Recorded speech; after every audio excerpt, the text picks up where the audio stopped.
Welcome to another Cabal Wannabe show. This week, this episode's been a long time coming. It's like 3 weeks. I should have at least 3 videos up, and I don't. So, many sorries for having this video out so late.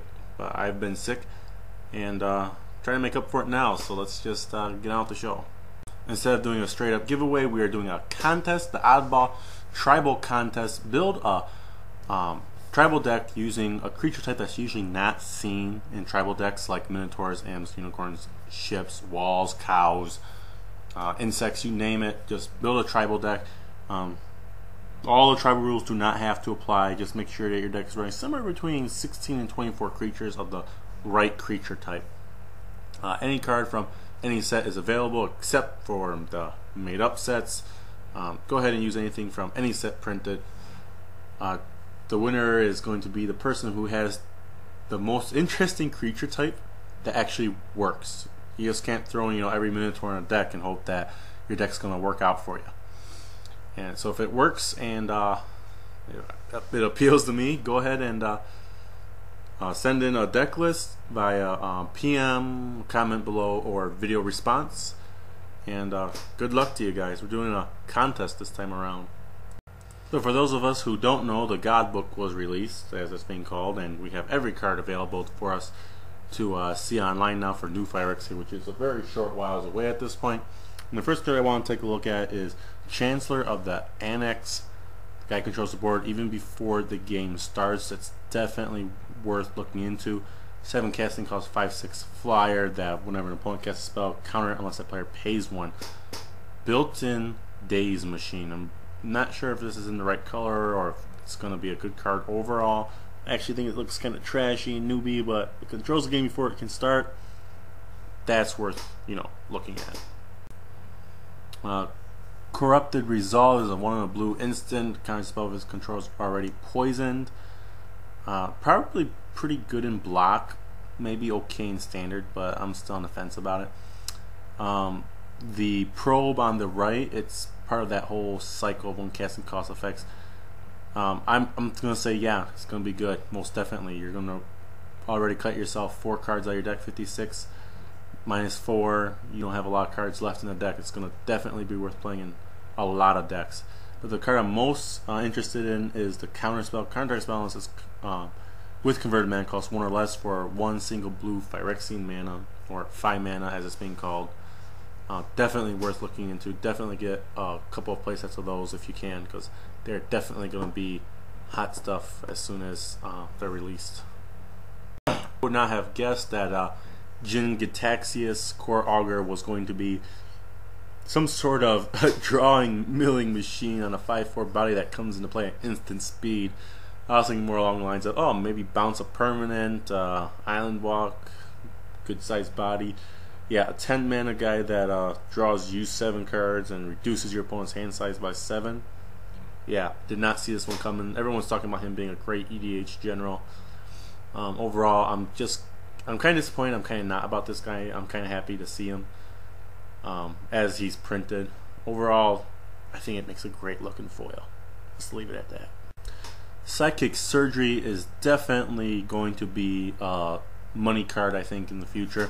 I'm going to predict that it's only going to be worth maybe $1 or $2 at your local play group area. I mean, it doesn't do anything by itself, but definitely a sideboard card. Stops tutorings and the Eternal formats, so I would definitely get some of these if you can afford it. Tezzeret's Gambit, really glad that the artwork went to something and wasn't just another useless piece of artwork laying around. Overall, anything that proliferates, I love it, especially when you can fit in any color. And Dismember, -5/-5 to any creature. Since this B, I'm going to say it's pretty good. Fits into any deck at 1 mana and 4 life. I'm going to say it's not that great of an effect or card, but any kind of creature removal in any color is definitely worth looking at. Anything of Phyrexia mana is worth looking at. This is not an exception. Apologies, not so in advance if the text seems a little off. I used a different font and it was missing things like periods and commas. So first, Geth's Verdict, double black, instant. Target player sacrifices creature and that player loses 1 life. I thought this was a fake card to start with because who's Geth anyways? I mean, he's such a minor role in the storyline. But I'm actually really digging it. It's slightly more costly than an Innocent Blood, and it's a little better than an Innocent Blood. So NBC decks are going to love it. Definitely worth running main deck in Standard, probably. As for casual formats that I play around in, definitely worth having. Life's Finale, 4 double black, destroy all creatures, sorcery, then search at player's library, or search at opponent's library for up to 3 creature cards and put them in the graveyard. Kills Thruns and stuff like that before they even see play. That's probably worth getting. So you're paying 2 mana to kill 3 more creatures before they can even see play. That seems pretty good to me. But 6 mana is still a lot to get a board sweeper. And this last guy here, giving any color reanimation effect for 2 life, doesn't seem too bad. Definitely looking to have some fun times with that reanimation effect. Really wish it was an instant, but it's not. But who cares? I'm gonna run it. Active Aggression is one of the cards I'm most excited for in the set. A threaten for any color. It's not strictly a threaten, but it's instant speed, creature steal on an opponent's creature. For 3 mana, you get it until end of turn, untap it, and it gains haste. 3 mana plus 4 life seems really good in my book. The 4 life part is obviously going to be the offset, since that's going to dig pretty deep into your life total, but I'm kind of excited for it. I definitely think it's going to be a sideboard card just like Threaten was. Overall, I think it's probably worth running in your sideboards, and going to be great for casual games for sure. I mean, even the artwork's got locks on it. That's like all evil. I love that. The Volt Charge, 2 in a red to deal 3 damage at instant speed to any creature or player, and then you proliferate. It's got proliferate on it, so I gotta mention it. Keep your eye on it. It's definitely probably something you're gonna run main decking your big red builds, if that exists in Standard. I don't know. But Beast Within destroys any permanent. That's cool. So that's land destruction right there. They get a 3/3 beast out of it. So just lightning bolt it, okay? Or use your infect guys or something. I mean, you can destroy land at instant speed. Come on. So Fresh Meat is green's answer to Wrath of God. Green gets effects like this every once in a great while, where it waits for something else to happen, and getting a 3/3 beast token on the battlefield for each creature put into the graveyard this turn, includes your opponents, is just downright amazing. It's, I don't know how much it's going to be worth. It's most definitely probably a sideboard card, but it's got combo written all over, as well as, hey, don't worry, just put in a sideboard and you're going to be safe during a control matchup. They Wrath, no problem. Just get some bigger guys possibly out of it. A reclaim effect almost in every color, definitely worth looking at. I'm kind of excited to see how this plays out in the 5-color Phi deck. And Trample or Triumph of the Hordes seems like a weaker overrun, but this could also be a game winner in Phyrexian or Infect decks, and definitely is worth running 1 or 2 of in those kinds of builds. Outside of Standard, I don't think it's got a lot going for it, but that's why we have Standard, to enjoy these oddball effects. Voice of Hunger here, the Green Praetor. It seems like anything these days that gets you more mana on a beefy body is worth playing. Throw Trample on it and you should be rolling in the magic. A 7/6 Trampler seems pretty good for 8, gets you lots of mana. Why not try it out? I mean, we're running other Titans, right? Jor Kadeen, I don't even know what I'm supposed to say about this guy. Alright, he's the only gold card in the set, which I find really odd. Human Warrior, not even an interesting creature type. 5/4 First Striker gets around things like Bolt for sure in Standard, but there's so many Bolt effects right now, it's unbelievable.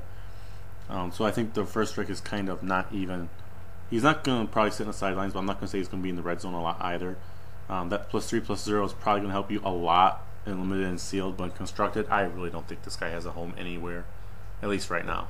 East Sun seems like an awesome EDH card to go in with things like Gauntlet of Might, Mirari's Wake, that lens effect from Mirrodin, definitely worth getting for your EDH decks. Etched Monstrosity is really cool. 5/4 10/10 is always worth looking at. I'm not sure how often you're going to hit that 5 mana mark to get those 5 -1/-1 counters off of it, but if you can, you're definitely rolling in the cards for it. And this Parasite is the cheap, dirty way to kill planeswalkers. Definitely get yourself some of these because they're going in the sideboards for, I bet, most decks in Standard. And as far as Extended and Legacy goes, I don't know if planeswalkers are played in Legacy, but for Extended, he's probably definitely going to be worth something there. So go ahead and get your Parasites and Caged Suns because I'm willing to bet those are going to jump up in price real soon. Lash Rife is a nightmare that costs less. Not really sure what's up with the equip costs of black 5 mana, 2 of them. But overall, any nightmare that's playable is good with the casual crowd like myself. So definitely looking to see how that fits into the casual metagame. And this, I don't even know the name of it anymore, but Mills having more in one place seems really good. Reminds me a lot of Crumbling Sanctuary. Definitely worth getting or looking into for your mill decks. I'm definitely picking up a play set for my aggro-ish mill deck. And Mirror Superion is what's got everyone really excited because it's going to be the pre-release card, I think, and it's going to be a full textless or a full image card with the text overlapping, whatever they're calling those these days. For those of us that pay attention to the pre-release cards, there was another one that was printed a while back that actually ended up being worth quite a bit, and I think it was a creature. I want to say this guy's definitely playable, even outside of sealed. And the German version for it is actually spelled and pronounced the Ubermere, which has got a lot of people excited to get the German one right away. I'll admit I'm a little excited for it too. Definitely worth looking into. I'm definitely thinking there's going to be a lot of fun games with him. He kind of reminds me of Tarmogoyf. Cheap, casting cost, high power, minimal drawback. I'm going to end up running out of time for this video. Unwinding Clock has got a lot of people looking at it for combo. Kind of reminds me of Seedborn Muse. Untap all artifacts you control during each other player's untap step. Forecasting cost, artifact, rare, mirror inside. Don't even know what combo to say with it, but there's definitely combos for it. Look for it. Sword of War and Peace, I'm not going to say anything about it because everyone knows you're going to buy it anyway, so yeah. Fast words for Omen Machine. This guy's a soft lock, combo card, fun card, cool effect, somewhat reasonably costly, a little better if it costs 4 mana in my opinion. It's mostly a gate to the Aether and gets big smiles from me. Really cool card, I love it. Anything that gets permanents into play for free is worth playing. Soul Conduit reminds me a lot of that Plane Chase card that switches life totals, and I'm definitely thinking this card in the casual group is going to be lots of love. So if you have a high casting cost artifact deck that loves these goofy effects, yeah, just toss it in there. You're not going to regret it. It's like the time shifter of this set. It's just going to be fun times. Torpor Orb being, I think, my favorite card in the whole set. Any kind of orb I always look at for special attention because they usually have really big effects like Static Orb or Winter Orb. This one just stops entering the battlefield triggers from happening. Abilities and triggers from happening. So 2 mana, definite sideboard card, definitely pick up. You're not going to regret holding onto these, especially if you get them in foil. I'm loving this card too much the way it is. A very long episode this week, guys. There was a lot of cards to cover. I hope I did the ones I covered justice because there was too many to go over. And go ahead and subscribe, get in with the contest, and until next week, keep on playing.